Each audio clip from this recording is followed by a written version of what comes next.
illustrate this importance, I would like to show you this study that was done in Iowa State University last year.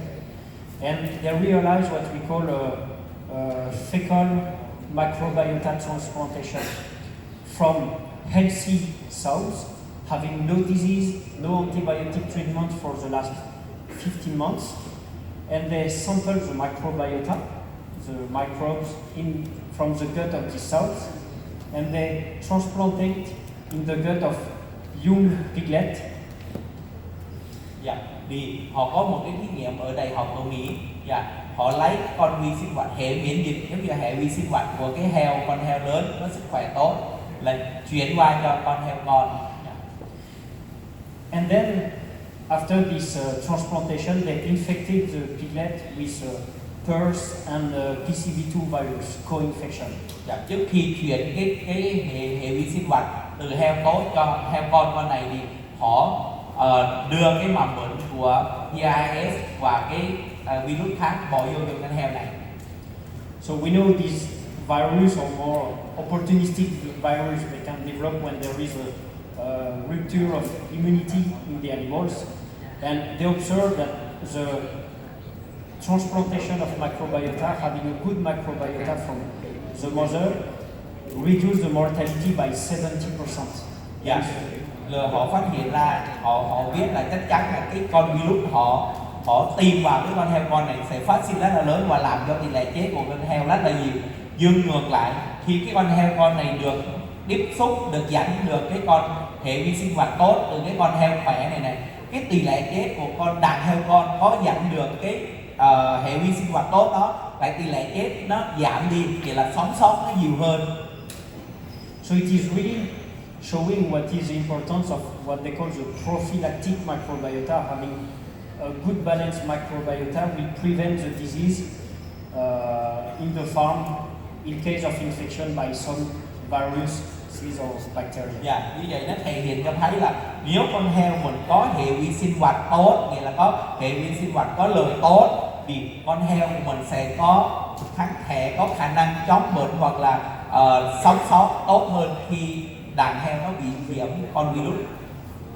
So of course this is a scientific study, we cannot do that in the farms. Cái này là một cái thí nghiệm của cái đại học. But in the farm, what can we do to influence the microbiota of the piglet? It is influenced by different components. First of all, the sow microbiota, the sow diet, the microbiota of the sows, and of course the feed that receives the piglet, and particularly antibiotics present in the feed will influence the microbiota of the piglet. Thì trong cái thực tế thì mình có thể đưa cái hệ vi sinh vật cho con heo nái và đưa vào thức ăn, rồi con heo nó ăn vào rồi nó tạo hệ vi sinh vật tốt trong bụng cho con heo nái. Okay, this is where like this probiotic actisaf can influence positively the piglet microbiota by influencing positively the sow microbiota, reduce the pathogen pressure in the sows and in the piglet. Thì như vậy mình sẽ tạo cái hệ vi sinh vật có lợi hoặc là làm hỗ trợ cái hệ thống vi sinh vật cho tốt cho con heo bằng cách là mình đưa sản phẩm actisaf vào trong heo nái và vào trong heo con. Nếu hai cái phương pháp này sẽ làm cho cái con heo của mình nó có hệ vi sinh vật có lợi tốt để có sức đề kháng với con vi khuẩn hoặc là mầm bệnh được tốt hơn. How it is working, to try to simplify a little bit, it is working by having a positive influence on the microbiota, reduce the pathogens such as E. coli, Salmonella development in the gut, produce of some antibacterial molecules and stimulate the immune system of the animals. Thì cái yeast sống hoặc là cái actisaf khi mình bỏ vô nó tác động như thế nào? Nó sẽ tác động là làm giảm đi cái vi sinh vật có hại hoặc kích thích cho con vật mình tạo ra cái kháng thể nhiều lên, như vậy cái hệ thống miễn dịch trong đường ruột nó sẽ tốt hơn. So it's happened inside the gut, in the small intestine particularly, where it can stimulate the immune system of the pigs. Mình kích thích cái hệ miễn dịch của con heo được trong cái trong cái khoảng của luộc non của con heo con mình khi mình sử dụng cái actisaf. Just to give you some example, here this is a picture of actisaf, which is binding E. coli, Salmonella, Clostridium, or Listeria. It helps to reduce the infection of this bacteria in the farm. Và cái khả năng đầu tiên của con yeast actisaf là cái con yeast actisaf nó sẽ bám vào, nó kết dính được với cái con vi khuẩn, con E. coli, con Clostridium, con Salmonella, con Listeria. Cái cục bự bự đó là cái con yeast, và cái cục nhỏ nhỏ là cái con vi khuẩn, nó sẽ bám vào để nó thải ra. In terms of immune stimulation, this is some scientific study we have done with actisaf, showing that it is really stimulating, increasing in the cholesterol, in the milk, the antibodies level. So this is in the cholesterol, and then the quantity that the piglet consume is even higher. Dạ, cái thí nghiệm này là thấy rất là rõ ràng, khi con heo nái ăn vào cái con yeast actisaf này á, con heo nái sẽ tạo ra cái kháng thể trong cái sữa đậu. Ai cũng biết rồi, sữa đậu đó là quan trọng, trong sữa đậu nó có kháng thể, đúng không? Như vậy khi con heo nái ăn actisaf lên, trong sữa đậu của con heo nái sẽ có hàm lượng của kháng thể nó cao hơn, và ảnh hưởng đến cái con heo con. Trong máu khi mình thử cũng có hàm lượng kháng thể nó cao hơn. This is a key importance to support the immunity of the animals, of the young piglets, and I will show you some data on this. Dạ, cái đó là một cái phương pháp đầu tiên để mình làm sao heo con mình dẫn được, tiếp cận được cái kháng thể của con mẹ được tốt hơn, tốt nhất có thể. Why? Because in most of the farm, 65% of the mortality, of the pre-weaning mortality happens in the first 3 days. Dạ. Ông nói tỷ lệ chết của con heo á, heo nái mới đẻ ra heo con, tỷ lệ chết của heo con thì 65% của tổng số tỷ lệ chết là nó sẽ xảy ra 3 ngày đầu tiên sau khi sinh. And this is clearly due to a lack of absorption of cholesterol in terms of energy, of course, but also of immune component of the cholesterol. Dạ. Phần lớn mấy con heo con bị yếu chết đó là do mấy con heo con đó không có điều kiện để tiếp xúc, để được uống cái sữa đậu từ heo mẹ được tốt. Khi uống sữa đậu không đủ thì nó sẽ không đủ năng lượng này, không đủ sức đề kháng. Vì vậy mấy con heo con nó hay bị chết, dễ bị chết.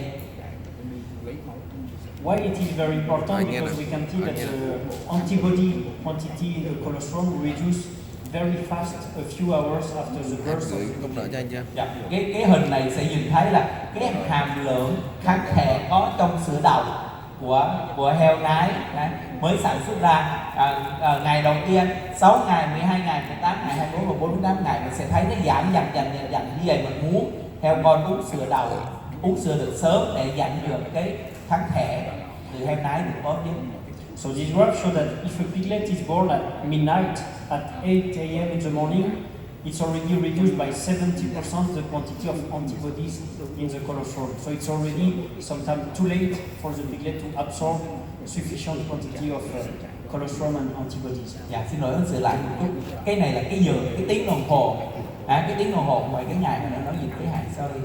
Như vậy là mình muốn cái heo con nó uống sữa được sớm nhất để giành được cái kháng thể. Dạ. Here we are talking about antibodies calling AGG, AGA, just to show a little bit. AGA or antibodies A, immunoglobulins A, they are particularly important to prevent the diarrhea because they will protect the intestine of the piglet and it will protect particularly against neonatal diarrhea and diarrhea. Dạ, ông nói cái AGA là một cái sức đề kháng nó truyền vào cho con heo con từ sữa đậu được. Cái AGA nó sẽ chống tiêu chảy rất là tốt. Dạ. And AGG provide a more global systemic immunity for the young piglets. Dạ, AGG hoặc cái chữ G đó là một cái hệ miễn dịch nó chống bệnh chung nhiều thứ bệnh trong đó. Coming back to the farm performance, what is happening here? This is the quantity of cholesterol consumed per piglet and the mortality, pre-weaning mortality depending on the quantity of cholesterol. We can see that when the piglet consumes less than 200 grams of cholesterol, the mortality, pre-weaning mortality, is very high, more than 50%. Dạ, trong thí nghiệm họ sẽ xác định được thấy là cái con heo con bị chết trong giai đoạn đầu là mấy con heo con nó có điều kiện để uống sữa đậu rất là ít, nếu uống sữa đậu nhiều thì nó sẽ khó chết hơn, nó sống dài hơn. And this study done in USA in a lot of farms show that the mortality in post-weaning is also very related to the quantity of colostrum consumed. When the piglet consume not enough colostrum, they have also a very high mortality in post-weaning.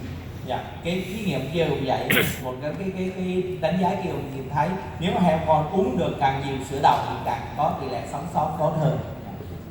That's why we really mentioned that the colostrum is a life insurance policy that can provide a high survival of the pigs all along their life. Dạ, giờ mình nói cái hàm lượng cholesterol hoặc hàm lượng của sữa đậu là một cái rất là quan trọng đến vấn đề sức đề kháng, vấn đề sống sót của con heo con, thì mình sẽ cho cái giá trị của sữa đậu rất là lớn. We have the same observation in terms of performance. Growth is better before weaning and after weaning when there is